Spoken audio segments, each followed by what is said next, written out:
বর্ণনা। আল্লাহ বলেন ও জিবরাইল বাতাস করো ফাতেমার গায়,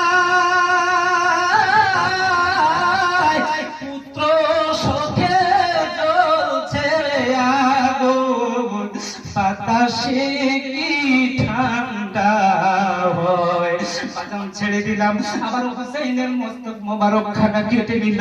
ইন দি মিন টাইমে কুলাঙ্গারে দিদের সৈন্যরা দেখতে পাওয়া যায় আমার হুসাইন আহলে বায়তের বংশের মধ্যে দিকে একটা বাচ্চা আমার হুসাইন দেখতে লেগেছে।